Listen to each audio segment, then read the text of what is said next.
Hey everyone, this is Melissa with Celiac Safe Cooking again. We are going to make hot dog buns with our sourdough starter discard, our gluten-free sourdough starter discard.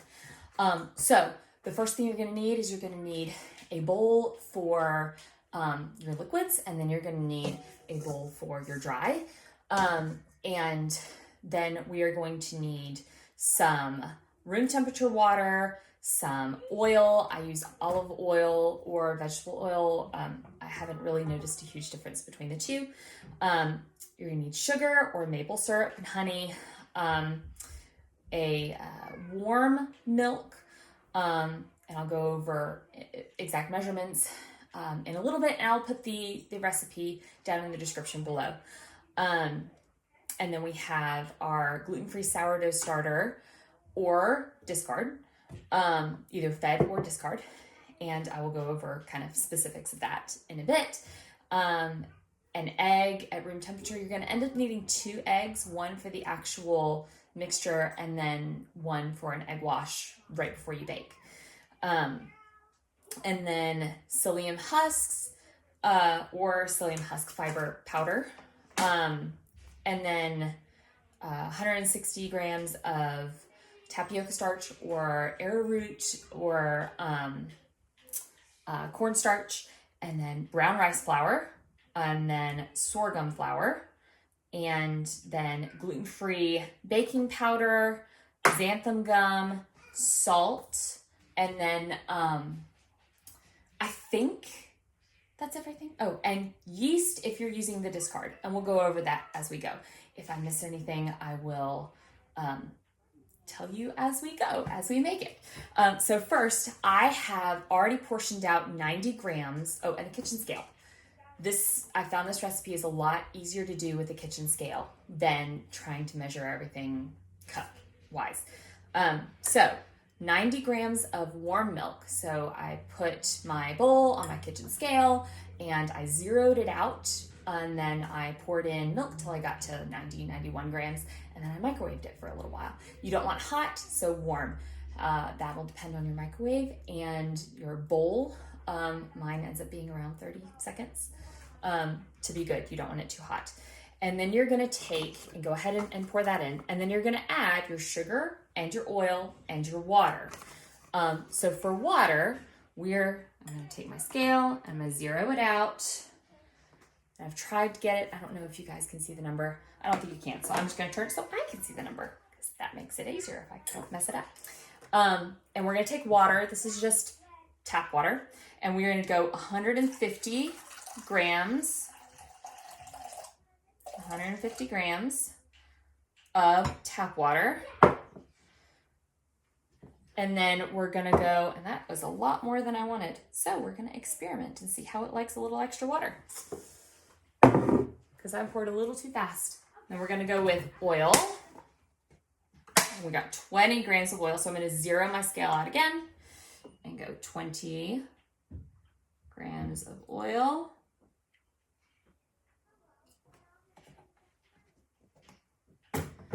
And then we are gonna go for 25 grams of sugar. I've got a spoon, zero that out again.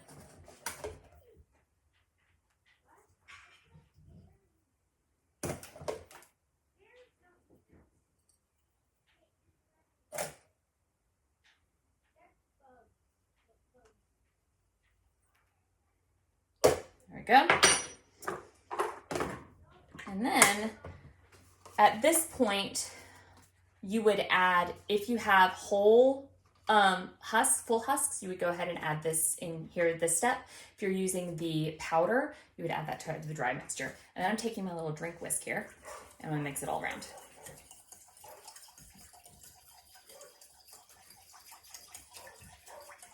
And whisk that. And then I'm gonna set it to the side and let it be out of the way. Now we're switching to dry. Put my bowl on, zero it out. I am starting with my brown rice flour. I've found that it doesn't powder off quite so much as my tapioca starch or arrowroot does. And so I like to put the thicker flour in the bowl first. And we're gonna do 130 30 grams of brown rice flour. It says 1 cup. I, again, have just found I like using the scale.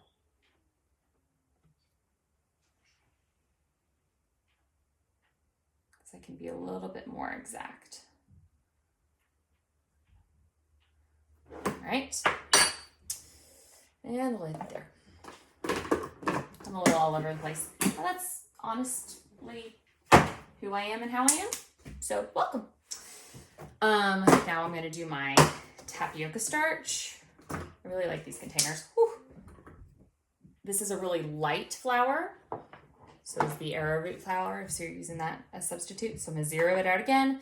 And now we're gonna do 160 grams of this one. This is why these are nice and light, is because of this flour. There's probably a more nutritional alternative, but I don't know what it is, and I'm just starting out, so I don't know how to tell you that yet. I'm going 160 grams.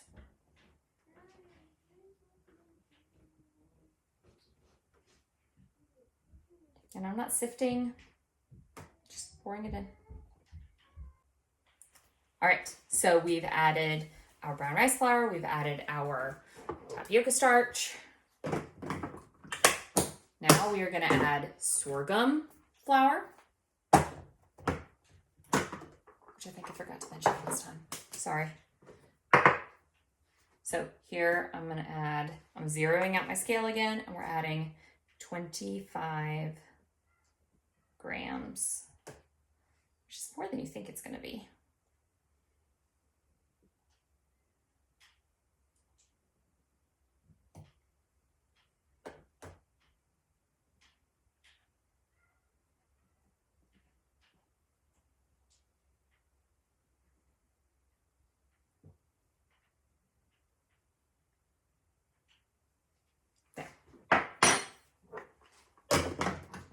Right, so we don't need these anymore.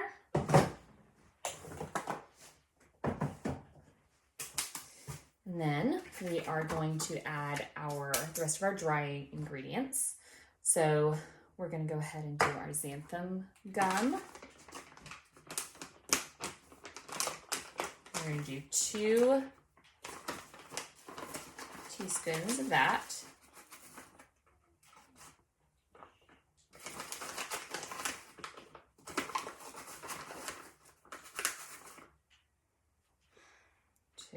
Teaspoons of xanthan gum. And then this is the psyllium husk fiber that I like using. It's found in the health section, not by the food section of like Walmart and HEB. I don't know about your grocery stores. It's not always there either, and so I found that it's a little easier to get it online than to worry about it like coming into the store. And I use it a fair amount, and so it's worth the purchase. It's like Walmart online as well. All right, we're gonna do 8 ounces, or 8 grams. 8 grams. If I've been saying ounces this whole time, I'm sorry. 8 grams, so I've zeroed out my scale.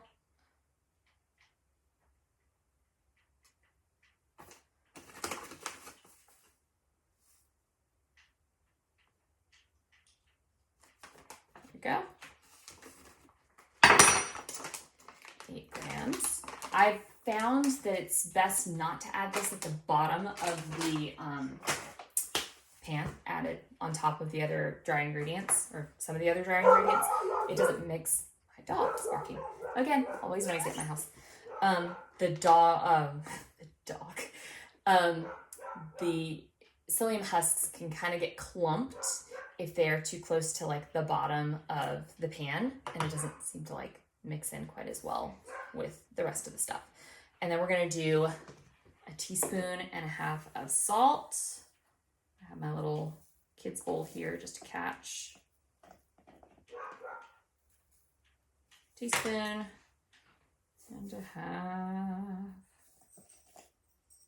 of salt. All right. And then we are going to, did I do my baking powder? Baking powder, 2 teaspoons of baking powder. A little all over the place, most of the time. There. Done. Now we're gonna whisk this. We don't need our scale at the moment, but we will.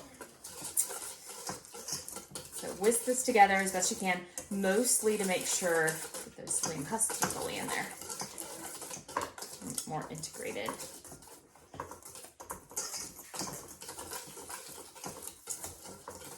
And then, you notice me flipping my card back and forth. I don't remember all this by myself. So, psyllium husk powder's in, everything's there. Once we're there, we're gonna combine the wet to dry and the starter and the egg all now. So I'm gonna start with my starter. So I like using this as the discard for the starter, but if you want to use happy starter, you can. You're gonna do 200 grams of starter, gluten-free, brown rice starter. Well, I use brown rice, you can probably try a different one, but gluten-free sourdough starter.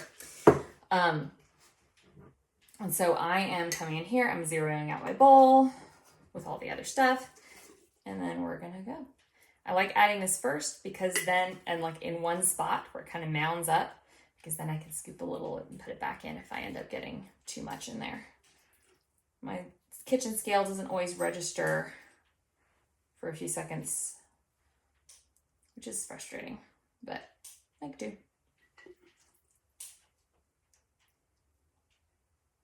Like there, I put a little too much in. So I'm gonna scoop some out of that pile and put it back in.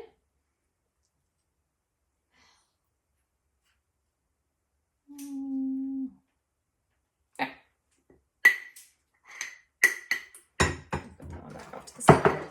And I could feed that and put it back in the fridge if I want. And then it'll work and it'll be fine. After it's nice and happy.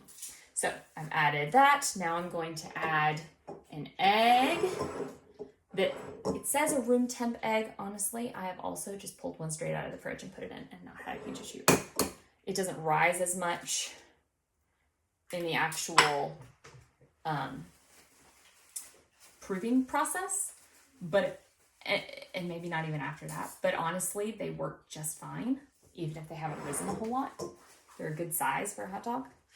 And then we're gonna add our wet ingredients. I'm gonna go ahead and mix just a little bit more, make sure all that sugar is dissolved. So we've got our milk, our water, our oil, and our sugar.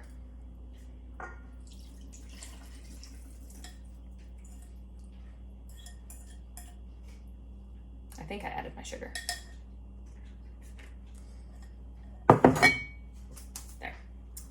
And now I am going to mix it up. Now, your options, oh, yeast. So if you are adding discard, like I am, then you're also at this stage going to want to add 7 grams of yeast, dry yeast, active yeast.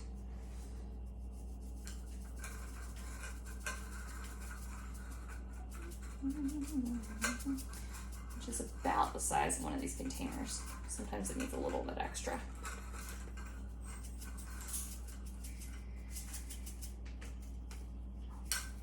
Cut like the smallest one. Okay, there we go. Yeah, about the size of one of these. Give a little, take a little. All right, now we're gonna mix it. Your options are to mix it for 10 minutes by hand or for 5 minutes using a blend, like a hand mixer, or you could probably do your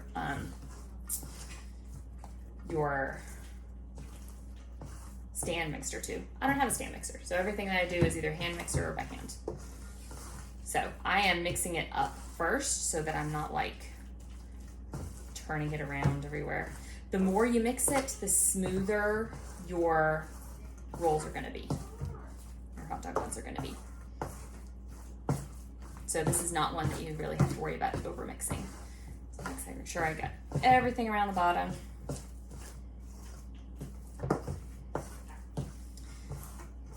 Now, at this point it says knead, because technically this is a dough. Most people who've done sourdough, or not sourdough, most people who've done gluten-free baking know that the dough for gluten-free stuff is not the same dough that you get when you're doing regular breads. It's not as formed, it's a little softer usually. Sometimes you get some that are ones that actually work. This is like a thick cookie dough batter. Feel. So we mix. And I usually do kind of a combination. I'll mix a little bit here and then I'll do 5 minutes with the mixer. Just for good measure. So I am going to use my hand mixer with dough hooks, which I'm going to go grab. I'll be right back. My hand mixer, which honestly I do enough baking, I kind of just leave it plugged in and sitting on the side with nothing in it. So I can just click it in when I need to. So we're going to do 5 minutes. Kind of incorporating everything. I'm a bit of a messy baker. I'm not super organized all the time. I don't like to dirty up tons and tons of containers with measuring everything out ahead of time and just being able to pour it in. I kind of like doing everything in one bowl as much as I can, sometimes two. Minimal cleanup, but that lends itself to not always being exact in my measurements. And thankfully, I tend to gravitate towards recipes that are pretty forgiving. If it's super exact and doesn't work out just right, and that's the problem and ruins the whole day, then I tend to steer away from those. And I'm a mom. I can't do something that takes a long time to make. So this tends to be pretty easy upfront work for me.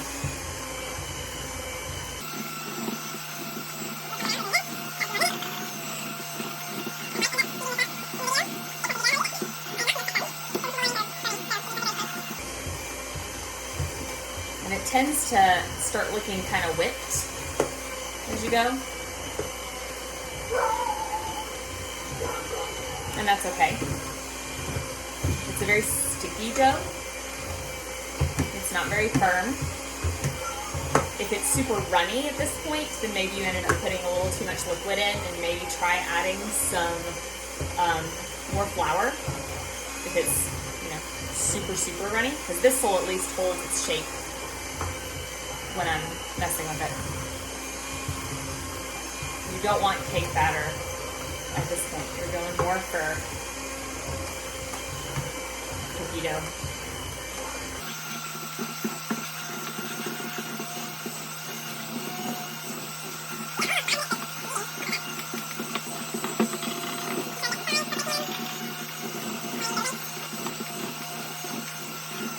I like using these instead of the hot dog buns. I like using these as like hoagie buns. So after I'm done, I'll cut them open and I can put like Philly cheesesteak stuff in there. My onions and my green peppers that I've sauteed and steak, cheese, and it works pretty well and tastes pretty good. We've also used these just shaped a little differently as dinner rolls. And I cannot remember where I got the recipe from. If I remember, then I'll try and add the link to it down in the description. I've just been using it for a while. The kids like these for making ham and cheese sandwiches. So we'll cut them open, and we'll put ham, we'll put cheese, and we'll toast them on the griddle. They like that. Got another minute. We'll be done. But yeah, they also work good for hot dog buns. Alright, so I'm going to finish this up.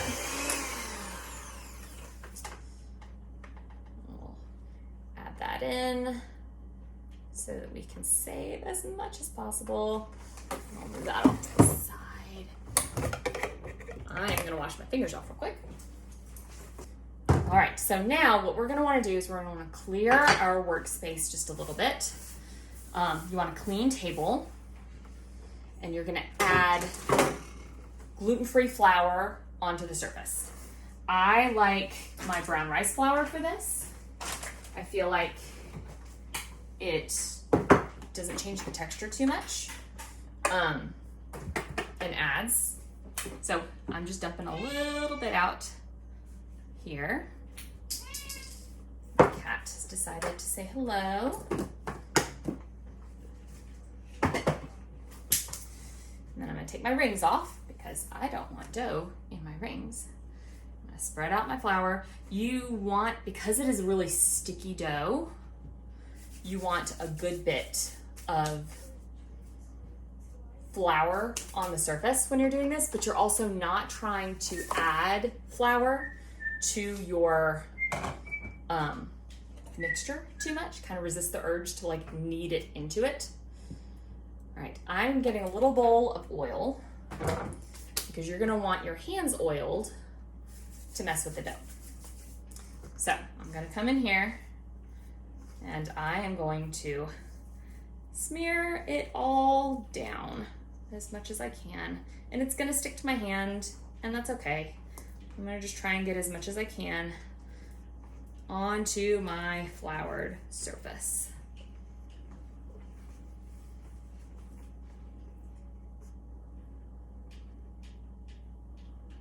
Hey bud, would you mind getting me a paper towel, please?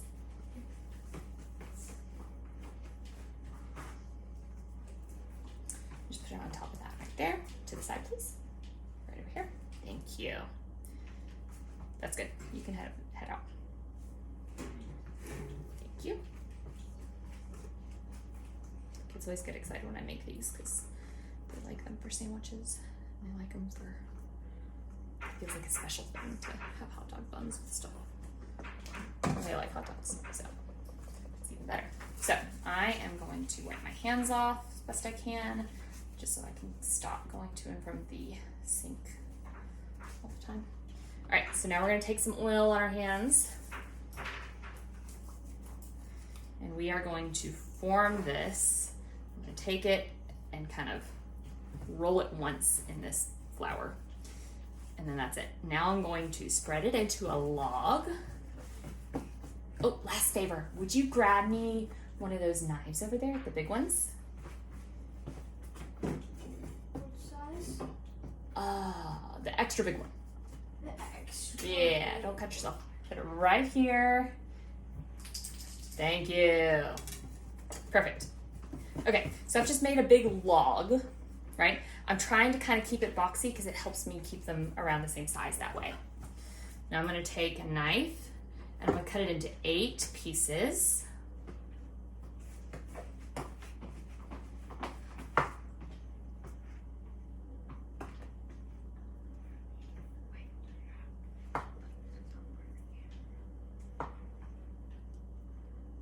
There we go. So 8 pieces. And now, and you can do this part first if you would like, I'm gonna prep my container before I roll. So I am taking 2 pans, 2 cake pans. I have found that if I want to do dinner rolls, then those work just fine if they, thank you, those work just fine if they are, if the bread is touching each other, it ends up working fine. If I'm wanting to do these type of things though, if I'm wanting to do these type of rolls, the hot dog buns, then I need them to not touch each other at all.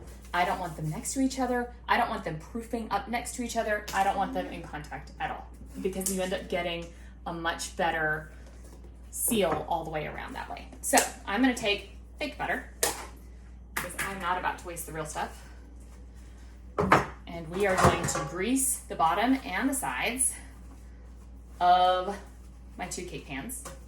You could probably do this. I've done this before in like a 9x13 pan. It depends on how many of these you're making as to the size of your container. But I would go metal or glass, make sure that they're not touching the sides. And I just found these fit in my microwave together. And so that's what I use them for. So, all right, those are greased. So now I'm going to oil my hands. And I'm going to roll these and then roll them into like an oblong shape. And then I'm going to put them out. And I will show you how I end up putting them out on my pan in a minute. For dinner rolls, you just roll them into a circle. You could, if you wanted things more exact, you could probably measure all of these with a kitchen scale to make sure that they are the same size. I'm not that way. I tend to be a lot more chill, and my kids all eat different amounts, and so it's okay if there's more or less in one or the other for me. If you notice that it's starting to stick to your hands, pick up a little bit more oil.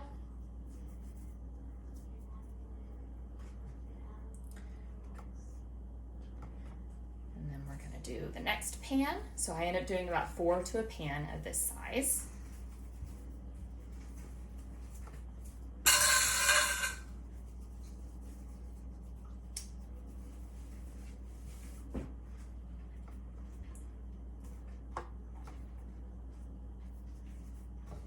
A little bit more oil. These are going to be covered with dishcloths and put in the microwave to proof. At this point, if you used the full-fed starter, then you're going to want to let them proof for 5 hours or so, 4 to 5 hours. If you used the discard and you added yeast, they only need to proof for an hour, which is partly why I like using them. So I've got my pan set up like this, slid. So they've got 3 going that way, separate that back out. 3 going that way and 1 along the side. And then I'm going to cover them with a dish towel. If you live somewhere where it's warm, you may be able to just put it in your straight in your on your counter and leave them there. If you live somewhere where it's a little cooler, maybe try an oven with like a pan of warm water underneath. For me, my microwave works pretty well, and so I'm going to stick it in the microwave and let it proof for an hour, and then we will be back. All right, so it has been almost an hour, not quite an hour, but almost an hour. So we're gonna prep the hot dog buns or hoagie rolls, whatever you wanna call them, for the oven. So what we're gonna do is, I've got my oven preheated to 375 degrees Fahrenheit. I have a cake pan full of some water. This is gonna go on the bottom rung of my oven. And then I have my rolls. They have risen a little bit, not a lot, and I'm okay with that. They're gonna end up being just fine. So I am going to crack an egg, and we are going to mix it up with a fork for a bit. And this is going to do an egg wash all around them. One thing you don't want to do is like have scrambled eggs everywhere. So I'm using a basting brush, and we are going to paint this egg wash on top of my rolls. And the good thing is because they're separated, if some falls like in between them, it's not a big problem. It's just going to be scrambled eggs on the bottom of your pan. So we're going to paint egg wash on these. You are not going to end up using the whole egg, and that's okay. We don't want to use the whole egg because, again, we don't want them tasting too much like just scrambled eggs. We're just doing an egg wash on them. And then when our oven is preheated, we will put these both at the same time, totally fine, on the middle rung, and the cake pan will be on the bottom tier. All right, so I have put my rolls in the oven and the cake pan full of water on the bottom rung. The rolls are in the middle, the cake pan of water is on the bottom, and I'm gonna cook those on 375 for 25 minutes. Then I'm gonna take the water out, dump it, and leave the rolls in for another 5 minutes. That's where you're gonna get more of your browning and your crisping of the edges. But when you have the pan in, it helps them be nice and light and fluffy on the inside, which is really nice. So we are going to cook them for a total of 30 minutes, 25 with the water in and 5 minutes without. And then when we pull them out, we are gonna have some melted butter, and we are going to baste them with freshly melted butter, and then they're gonna be ready. You can eat them while they're hot, or you can let them cool and you can slice them. I would recommend cooling them a little bit before you slice them, but I'll show you what they look like when they come out. All right, we are back. These just came out of the oven. They are nice and brown. Now we are going to take our melted butter and we are going to brush them all over with it. You cannot do too much of this. I find that I end up wanting to just use a couple tablespoons of butter because I will use everything that I end up melting. But they look so pretty. They taste so beautiful. All right, now I can come in here and put them on my cooling rack. I like tongs to do this because I don't want to burn my fingers off. But they don't stick at all because we greased our pan, and they have a nice golden brown color. And now you have 8 hot dog buns. They are beautiful and they are warm. You can eat them now. I keep saying hot dog bun. Hoagie buns, dinner rolls, however you want to use them. But I have found that these work really good as hot dog buns for sandwiches. So I will put the recipe in the link below. If you have any questions, let me know, and I will probably end up remaking them at a later date because I'm still working on trying to get them better myself. So I hope you guys have a wonderful day, and I will see you next time. Bye.